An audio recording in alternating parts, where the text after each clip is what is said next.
Good morning and welcome back to day 3 of our 100-day Qigong challenge. Ignore the sign. It says day 2. It was just misnumbered. We'll begin by standing in our neutral stance. We practice this stance every time. It's a way to show up at our practice, meaning get our mind, our attention in our body, and check in with our alignment. The knees slightly unlocked, the feet hip width. The low back relaxing so the tail sinks, and the crown of the head lifting. As usual, we start to pat or percuss the body, head first, waking up blood flow, lymphatic flow, and the sensory nerves. So all the surface of the body perceives contact and movement. One way this is enlivening the nervous system is to stimulate all those nerves that often don't get stimulated in a normal day. Down the chest here, relaxing the chest wall, the sort of seat of anxiety around the rib margins near the liver, upper digestive tract, greatly affected by stress. Moving down to the crease of the thigh where big lymph nodes are. As well, side of the neck, top of the collarbone, under the armpit. Major lymphatic vessels here.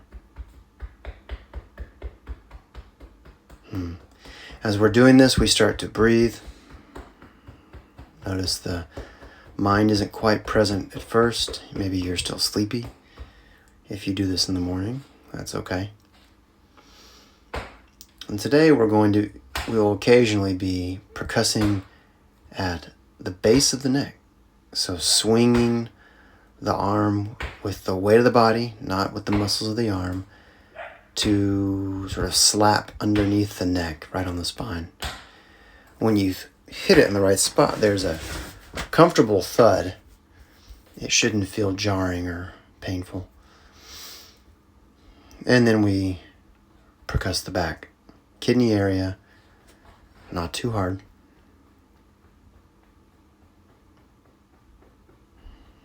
Breathing. This is the area we want to train to feel the breath coming in and out. The low back.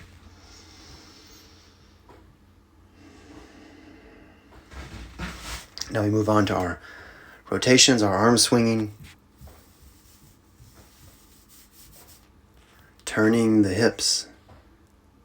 Keeping the feet planted.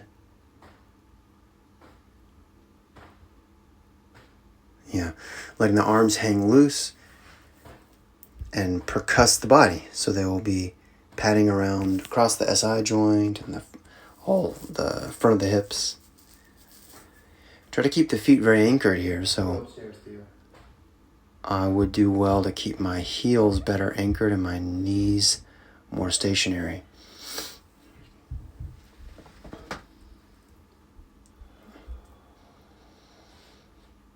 Let's stand now and do a few breaths. Let's be intentional about how we're filling the body with breath. First in the lower part, position 1, puffing the belly out.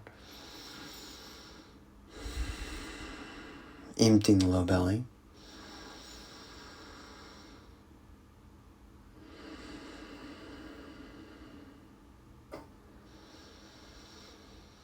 Now I aim for position 2 between the two hands and the solar plexus, between the chest and the stomach. You feel the ribs open a little bit. You won't see this as much as the other positions. Position 2. Lastly, this is often easier to puff the chest up. Position 3, to fill the chest, expand the chest. This is the military posture of spreading the chest broad, puffing up.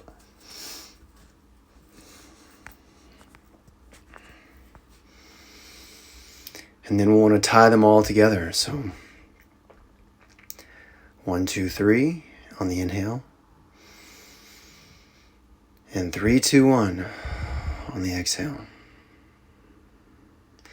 You might see some movements in my hand position here. It may be hard to see on the video, but you should feel each hand, each position rise and fall. Good. So we've got our breath moving, our circulation, our lymphatic circulation. Let's shake the body. Get the whole body woken up together before we begin piecewise. So dropping the knees to shake the body, shake out the tissues, move the lymphatic fluid, stimulate activity in the joint tissues. This is very good for the nerves, very good for the immune system.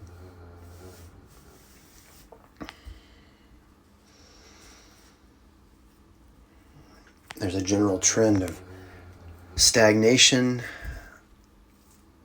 causing our discomfort and our pains, and we are curing stagnation through circulation, through healthy movement, not erratic circulation or chaotic movement, but guided movement. Here we don't forget the legs. I missed earlier, so we're going to walk down the back of the legs, up the front, down the sides, and up the front. So we're moving from stagnation to directed circulation to healthy movement at all different levels in our body, and the big movements of the arms and legs, and the movement of the blood, and the stillness or movement of the mind. They parallel each other. And where things stagnate, they start to change for the worse. Body's a little woken up now. Let's get into the upper limb. Spreading the palms open.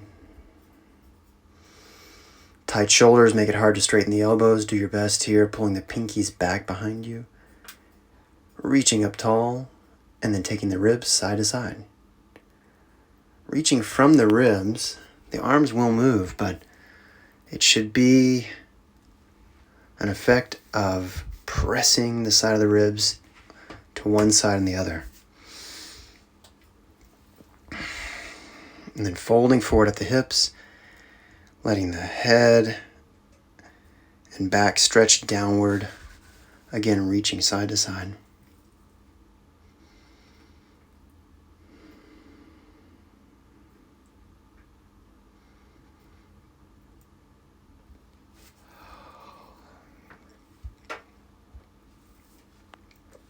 When you come up here, be mindful of your low back. Don't just pop up if you have a sensitive back. You can bend your knees if you need. And we'll repeat this one more time. So we'll be having more people join us as we go through the 100 days.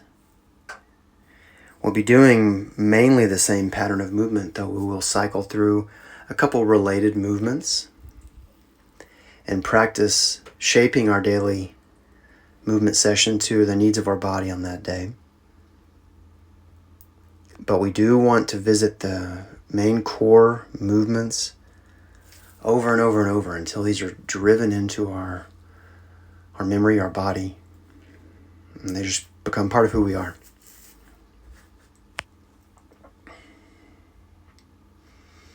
We're not rushing any of these, going as far as you can, but no further. Now stepping out. Back foot and hands reach far apart to stretch down the whole side of the body. So now the movement involving the arms starts to incorporate the side of the ribs, the legs, the hips.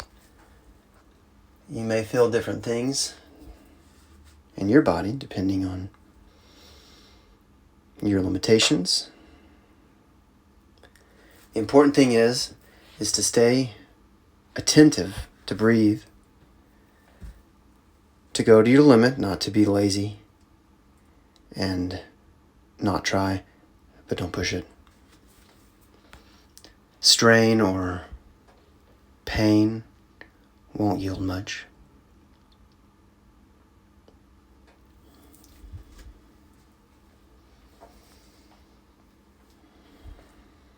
Good. Now let's do our lung exercise. Feet back to hip width. There's a sensation of floating and ease in this motion over time.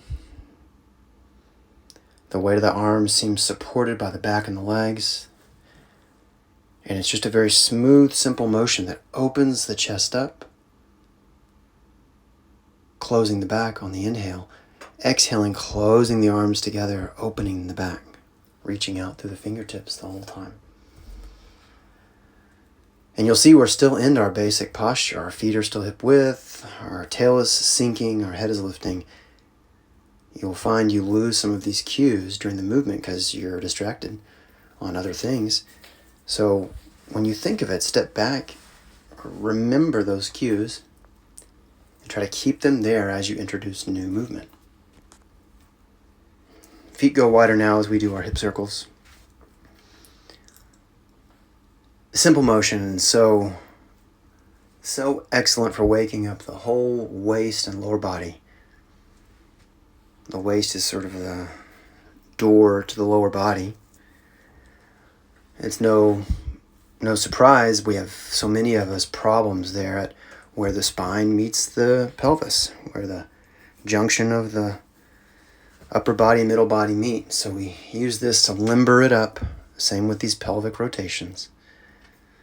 These are sort of like, salsa hips or some sort of dance move.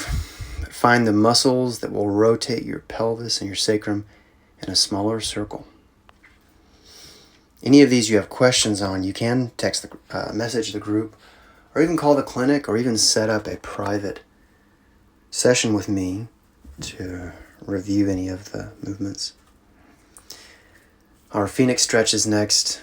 It's for the legs, but also for the whole back. So hinging at the hips facing the front leg, pulling the front toes back. I don't want to bow the back. I'm sinking down as much as my legs will allow. Even levering out my head and upper body like this from the waist will cause the back muscles to work, to get stronger, to keep the shoulders and head back.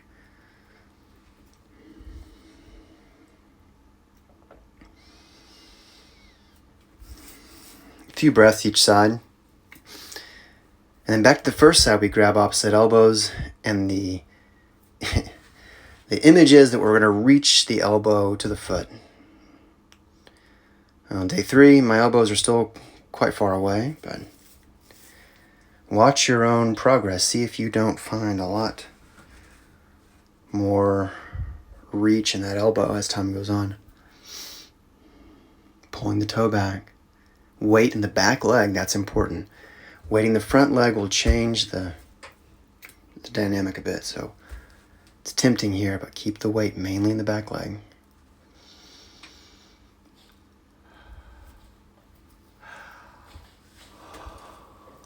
Our knee circles. This is a really full body complicated movement. It takes a lot of strength in the core muscles in the back to keep the chest and head somewhat forward.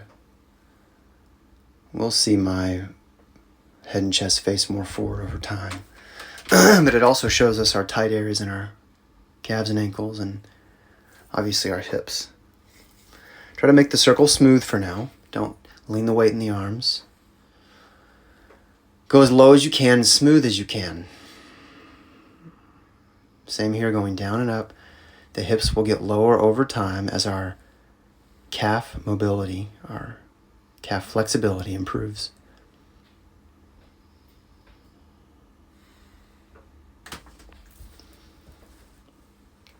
So now back to our neutral position. We reset everything and we train in our standing, embracing posture, or all-round posture.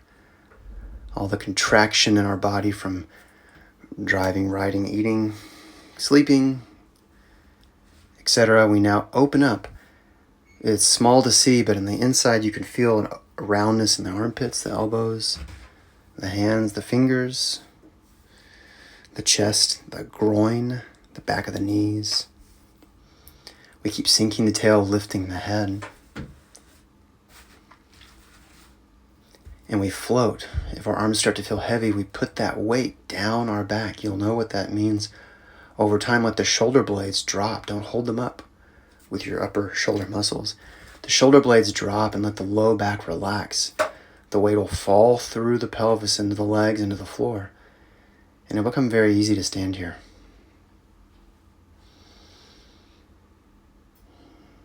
Some little ending with the hands stacked on the belly and maybe a circle around the belly, using the legs, bending and straightening to help the hands go.